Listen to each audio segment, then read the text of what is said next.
Sa gitna ng syudad, may isang parke na naging mundo ko. Dito ako, si Lyra, isang aspiring singer-songwriter na may gitara at pangarap. Araw-araw, dito ko isinisigaw sa hangin ang mga awit na galing sa puso ko.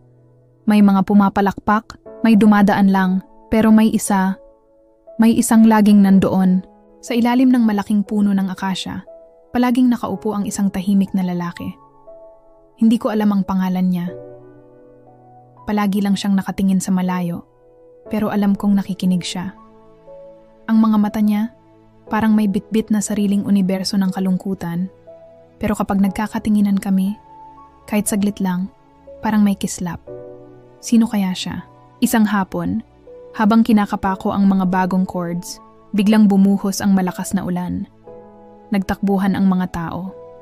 Nagsimula na akong magligpit nang may biglang nag-abot sa akin ng payong. Siya, yung lalaking tahimik.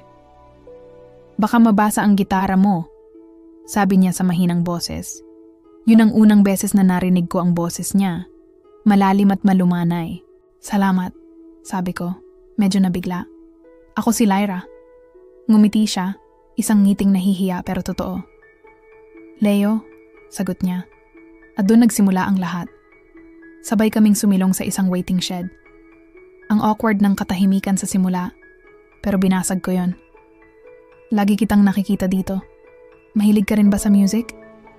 Umiling siya. Hindi ako marunong, pero gusto kong makinig. Lalo na sa mga kanta mo. Namula yata ako. Talaga? Salamat. Yung iba kasi, parang wala lang. Ngumiti ulit siya. Hindi sila nakikinig ng mabuti. Ang gaganda ng mga kanta mo. Para bang pamilyar. Simula noon, naging regular na ang pag-uusap namin. Araw-araw pagkatapos kong tumugtog, uupo siya sa tabi ko. Kinukwentuhan niya ako tungkol sa hilig niya sa mga bituin. At kinukwentuhan ko naman siya tungkol sa mga pangarap ko sa musika. Sa bawat araw na lumilipas, mas lalo ko siyang nakikilala. Si Leo pala ay isang artist, isang pintor. Pero matagal na siyang tumigil sa pagpinta. Ayaw niyang sabihin kung bakit. Bakit ka tumigil? Tanong ko isang araw. Tumingin siya sa malayo. Nawala ang kulay ng mundo ko. Simple pero ang bigat ng sagot niya. At dahil doon, mas lalo akong na-inspire na magsulat. Gusto kong gumawa ng kanta na magbibigay kulay ulit sa mundo niya. Isang gabi, habang nagsusulat ako ng bagong kanta, napansin ko ang isang bagay. Yung mga lyrics na sinusulat ko tungkol sa isang lalaking may malulungkot na mata, mahilig sa mga bituin, at may ngiting kayang magpagaan ng kahit anong problema. Tungkol kay Leo. Pero ang nakapagtataka, ang mga linyang ito, matagal ko nang naisulat sa mga lumang notebook ko, bago ko pa man makilala si Leo. Paano nangyari yon? Hinalungkat ko lahat ng luma kong composition notebooks. At doon ko nakita, paulit-ulit, isang description ng isang lalaking hindi ko pa nakikilala, pero parang matagal ko nang hinahanap.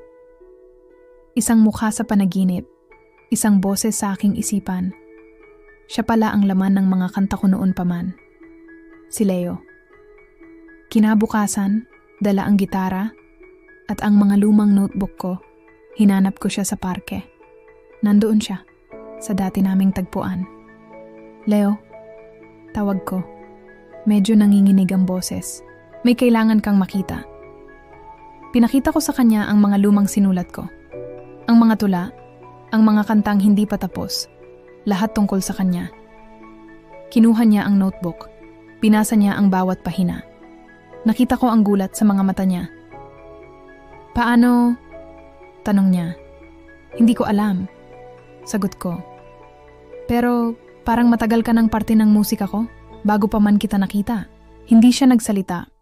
Sa halip, kinuha niya ang wallet niya at may inilabas na isang lumang litrato, gusot-gusot na. Isang batang babae na may hawak na maliit na gitara, nakangiti sa kamera. Ikaw to, di ba? Tanong niya. Ako nga.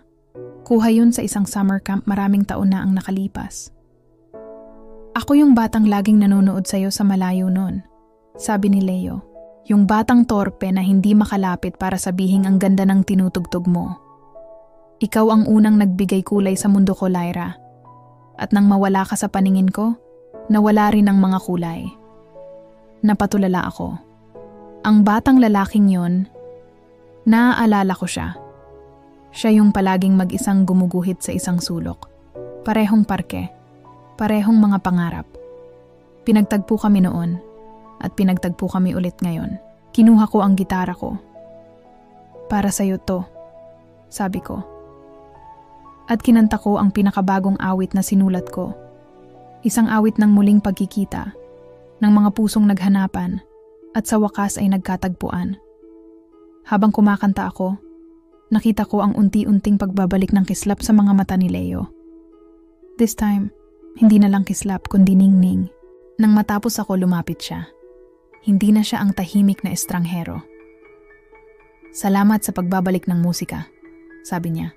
At salamat sa pagbabalik ng mga kulay.